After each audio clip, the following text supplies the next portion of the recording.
பகவத்கீதையில நாங்க 18 அத்தியாயத்தையும் அருமையா கொடுத்துருக்கோம். உங்களுக்கு வந்து பாத்தீங்கன்னா பார்க்க இன்ட்ரெஸ்டா இருக்கும். ஒவ்வொன்றுலயும் 1000 பிக்சர்ஸ் இருக்கும். ஒவ்வொரு பிக்சர்ஸும் வந்து நாங்க ரிஸ்க் எடுத்து ஒவ்வொன்றும் நாங்க எடுத்திருக்கோம். நெட்ல இருந்து ஒவ்வொன்றுமே வந்து பாத்தீங்கன்னா அற்புதமான பிக்சர்ஸ். நீங்க பார்க்க உங்களுக்கு ஆர்வத்தை தூண்டுறதுக்காண்டி தான் அந்த மாதிரி பிக்சர்ஸ் எல்லாம் நாங்க எடுத்து கொடுத்துருக்கோம்.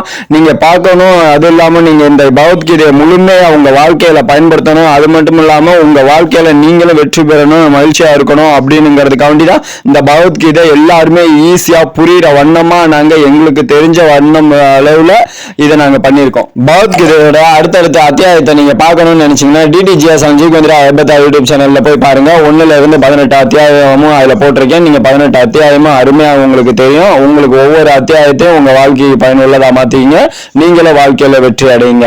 எங்களுக்கு கடவுள் நம்பிக்கை அதிகமா இருக்கு. அதனாலதான் நாங்க பகவத்கீதை எடுத்து மக்களுக்கு இதை தொகுத்து கொடுக்கணும் அப்படிங்கிற ஆசைப்பட்டோம். அதே மாதிரி நாங்க எடுத்து தொகுத்தும் கொடுத்துருக்கோம். அது மட்டும் இல்லாம இது வந்து ஒரு பயங்கரமான ஒரு நூல், அதாவது பழங்காலத்து புராண நூல் அப்படிங்கிறதுனால இது வந்து மாபெரும் தத்துவத்துல நம்ம கை வைக்கிறோம் அப்படிங்கிறதுனால கொஞ்சம் எங்களுக்கு பயமாவே தான் இருந்தது. இருந்தாலும் கிருஷ்ண பரமாத்மா எங்களுக்குள்ள வந்த மாதிரி நாங்க அதை உணர்ந்து அதுக்கேற்ற மாதிரி எங்களுக்கு தெரிஞ்ச வகையில நாங்க அருமையா உங்களுக்கு கொடுத்துருக்கோம். நீங்க போய் பாருங்க, பார்க்க இன்ட்ரெஸ்டா இருக்கும். கிருஷ்ண பரமாத்மா பகவத்கீதையில ரகசியம், அதுலயும் பரம ரகசியம், அது வந்து பாத்தீங்கன்னா எல்லாத்துக்கும் தெரியாது. அதுல வந்து பாத்தீங்கன்னா பகவத்கீதையை முழுமையா படிச்சு அதை நல்லா உணர்ந்தவங்களுக்கு மட்டும்தான் அந்த ரகசியம் புரியும். கிருஷ்ண பரமாத்மா சொன்ன மாதிரி இதுல ஒரு ரகசியம் அடங்கி இருக்கு. அந்த ரகசியத்தை நீங்க முழுமையா தெரிஞ்சுக்கணும் அப்படின்னா நம்மளுடைய யூடியூப் சேனல்ல போயிட்டு நீங்க அத்தியாயம் 1ல இருந்து 18 வரை கவனமா உள்வாங்கி நீங்க பார்க்கணும். அதான் ஒரு டைமுக்கு 2 டைம் அந்த வீடியோ தொடர்ந்து பார்த்துக்கிட்டே இருந்தீங்கன்னா போட்டு பார்த்தீங்கன்னா அதுல நிறைய விஷயங்கள் உங்களுக்கு தெரிய வரும். அதை நீங்க வாழ்க்கைக்கு பயன்படுத்தி நீங்க வெற்றியும் காணுங்க, மகிழ்ச்சியாகவும் இருங்க. அது மட்டும் இல்லாம இது கிருஷ்ண பரமாத்மாவுடைய அவரு சொல்படி எழுதின புக்கு அப்படிங்கிறனால நீங்க உண்மையிலே இந்த புக்கை வந்து உங்க கைக்கு ஒன்னா நீங்க கையில வச்சுக்கோங்க. நான் எப்பயுமே அதை கையில வச்சிருப்பேன். அது மாதிரி நீங்களும் கையில ஒண்ணு வச்சுக்கோங்க. உங்களுக்கு எந்த ஒரு சந்தேகமா இருந்தாலும் உடனே எடுத்து பாருங்க. கிருஷ்ண பரமாத்மா நம்ம கூட இருக்கிறதா நீங்க உணருங்க.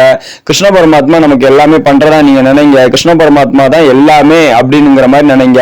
அனைத்து கடவுளும் இருக்காங்க, அனைத்து கடவுளையும் நம்ம வழிபடுறோம். கடவுள் நம்பிக்கை இருக்கிறதுனாலதான் நம்ம எல்லா கடவுளையும் நம்ம வழிபட்டு இருக்கோம். அதே மாதிரி கிருஷ்ண பரமாத்மா அனைத்து கடவுள்ல அவரும் நமக்கு எல்லாமே நமக்கு செஞ்சுட்டு இருக்காரு அப்படிங்கிறத முழுமையா நீங்க நம்புங்க. எனக்கு என் குடும்பத்துக்கு அனைவருக்கும் இந்த கிருஷ்ண பரமாத்மாவும் மற்ற கடவுள்களும் துணையா இருக்காங்க அப்படிங்கிறத நாங்க முழுமையா நம்புறோம். நாங்க அனைத்து கடவுளையும் கும்பிட்டுட்டு தான் இருக்கோம். அனைத்து கடவுளும் அனைத்து கோயிலுக்கும் போயிட்டு தான் வந்துட்டு இருக்கோம். எல்லா கடவுளும் எங்களுக்கு பிடிக்கும் தான். எல்லா கடவுளுடைய வழிபாடுகளும் நாங்க தொடர்ந்து பண்ணிட்டு தான் இருக்கோம். கடவுள் இருப்பது உண்மை, அது அனைவருக்கும் தெரியும். அனைவருக்கும் தெரிய வேண்டிய நேரத்தில் அவர் கன்ஃபார்மா தெரியப்படுத்துவார் அப்படிங்கிறத நான் மனப்பூர்வமா நான் உணர்றேன், நம்புறேன், தெரியுறேன்.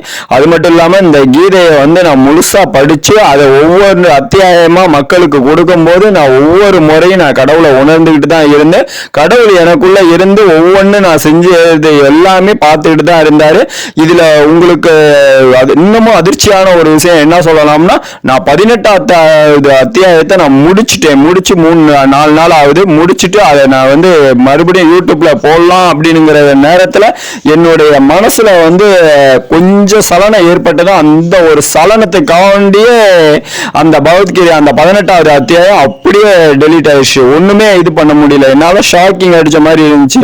ஏன்னா கடவுளை நம்ம முழுசா நம்பணும். நம்பி அந்த கடவுள் மேல அனைத்தையும் அர்ப்பணிக்கணும்.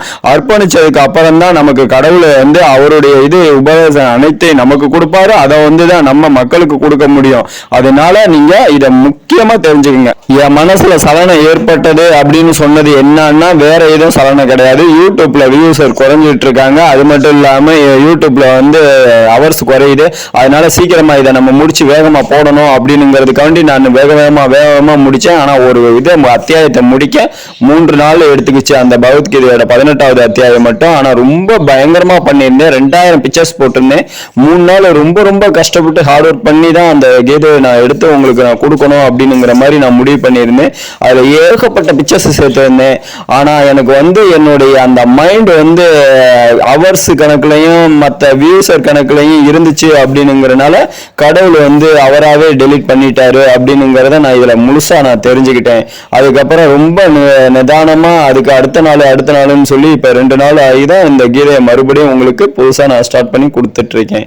அதனால நீங்க கடவுளை நம்புங்க. கடவுள் அனைத்தையும் கொடுப்பாரு. கடவுள் நம்ம கூட தான் இருக்காரு. கடவுள் மட்டுமே இல்லை என்றால் நம்ம யாருமே இருக்க போறது கிடையாது. அதனால கடவுளை நம்ம நம்புவோம். கிருஷ்ண பரமாத்மாவோட ரொம்ப ரொம்ப ஆழ்ந்த பக்தனாக உங்கள் கோவிந்தராஜ். சுவாமியே சரணமையப்பா. DTGS G Govindaraj YouTube channel பிடிச்சிருந்தா லைக் பண்ணுங்க, ஷேர் பண்ணுங்க, கமெண்ட் பண்ணுங்க. தேங்க்ஸ் ஃபார் வாட்சிங்.